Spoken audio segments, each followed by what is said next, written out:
नमस्कार. 10th SSC board mission 90+ आणि त्याच्यामधला मराठी आपल्याला 70+ घेऊन जायचं आहे.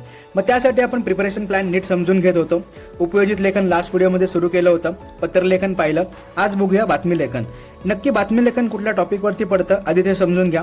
शाळेत किंवा परिसरामध्ये जे काही कार्यक्रम होतात त्याच्यावरती बातमी पडेल. उदाहरणार्थ मराठी भाषा दिन, स्नेहसंमेलन, शालेय घडामोडी, वृक्षारोपण, सहल, आपत्ती व्यवस्थापन यांचे तुम्हाला मुद्दे दिलेले असतील.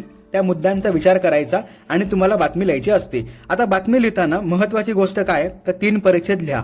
3 परिच्छेद लिहिले तर आउट ऑफ मार्क कन्फर्म झाले. आता 3 परिच्छेदामध्ये काय काय लिहायचं ते बघा.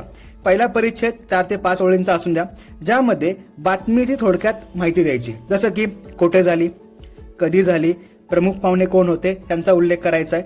दुसरा परिच्छेद 8 ते 9 ओळींचा पाहिजे किंवा 10 ओळींचा पाहिजे, ज्यामध्ये बातमी एकदम सुरुवातीपासून शेवटपर्यंत तुम्ही एक्सप्लेन करणार आहात. त्यानंतर शेवटचा परिच्छेद 4 ते 5 ओळींचा किंवा 3 ते 4 ओळींचा, ज्यामध्ये व्यवस्थित एखाद्या महत्वाच्या वाक्याने, अध्यक्षांच्या किंवा म्हणीने किंवा ओवीने पूर्णपणे बातमीचा शेवट करायचा. क्लिअर झालं? नक्की समजलं? आता इथं बघा, मार्च 2025 मध्ये जे उदाहरण आलं होतं ते उदाहरण घेतलंय. हे व्यवस्थित युट्यूबवरती डिटेलमध्ये एक्सप्लेन केलेलं आहे.